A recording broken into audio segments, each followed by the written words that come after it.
Back here in the zone today is Juneteenth. Obviously a newer federal holiday, but it has been long celebrated by the African-American community as it commemorates the fall of slavery here in the U.S. So we want to get into the history a little bit more. Dr. Greg Carr is an Afro-American Studies professor at Howard University. He is with us now live in the zone. Good afternoon to you. Greg. Happy Juneteenth. Good to be with you all again. Good to see you. Let's get right to it. What exactly is Juneteenth for those who may not know? Let's explain it for the umpteenth time.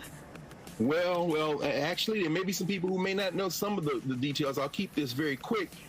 In January 1865, the 13th Amendment to the Constitution was passed by Congress.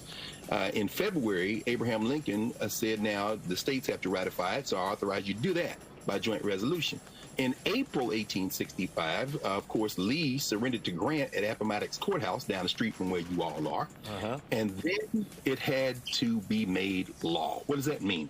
In Texas, they were regrouping. They looked at the April surrender as a pause. They were trying to restart the Civil War in Texas and in Mexico, which, by the way, had outlawed enslavement before the United States. So basically, Juneteenth is the day in Galveston, Texas, when Gordon Granger sailed in under the command of Philip Sheridan and the Army of the West of Mississippi, to inform the Africans of Texas that they were free.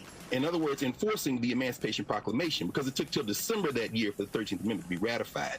One other thing, he sailed into Galveston Bay with a whole bunch of black troops from the United States colored troops, and the Confederates who were regrouping in Mexico were also in Texas, and some people in Texas did not find out, in fact, that the war was over until a couple of years even after 1865. But in 1866, the first ritual of celebration began, and that's where Juneteenth came from.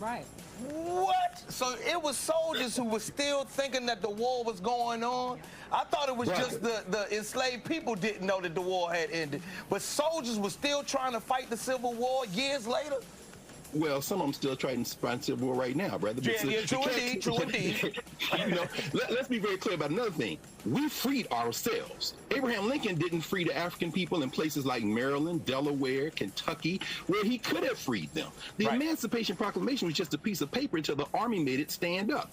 In Texas, black people started arming themselves immediately in 1865. And that, of course, triggered a response by these white supremacists who were trying to keep this thing going in Texas, the Lone Star State. And Dr. Carr, even today, people, this is controversial for some. I saw a Newsweek poll that said 51% of people do not plan to celebrate, don't care anything about this holiday. It shouldn't be controversial in my book, but apparently it is. Is that disheartening, or is it expected that this is happening? And also, how should people sort of take this as they move forward and celebrate Juneteenth? Well, Maureen, this is a tough one. We know that it's a federal holiday because Ahmaud Arbery, Breonna Taylor, and Big George Floyd were killed in 2020, and we were in the streets. So, I mean, let's not labor into any illusion. But in many ways, Juneteenth is like Kwanzaa meets the 4th of July. The 4th of July was U.S. colonies versus England. Juneteenth was us against anybody trying to keep us enslaved. So it's going to take a while for people to find themselves in this ritual, because Juneteenth rituals for us were rituals of commemoration. There were family reunions. There were homecomings. And for people who are not of African descent in this country, if you're going to get you a red drink, which is really Congo and Yoruba, which is dealing with memory and commemoration, if you're going to celebrate Juneteenth, then two things have to happen. You got to listen to the people who've been doing it for years all over the country, and we have to commit to building a different kind of society than the one we've lived in, and that's going to take some time. It certainly will. That is going to take some time. Commit to building a different society than the one we lived in that actually birthed this holiday, because you had enslaved people here. I love it. Thank you, Doc. Dr. Greg Carr, thank you so much. Okay, much more to come here in the DMV Zone. We are taking it to the streets. My man Joe Claire is talking about when to shut down all that remote work stuff. Get back to work. All right, no excuses. Got the details on this weird story, but it's happening locally after this. Back after this. Exactly.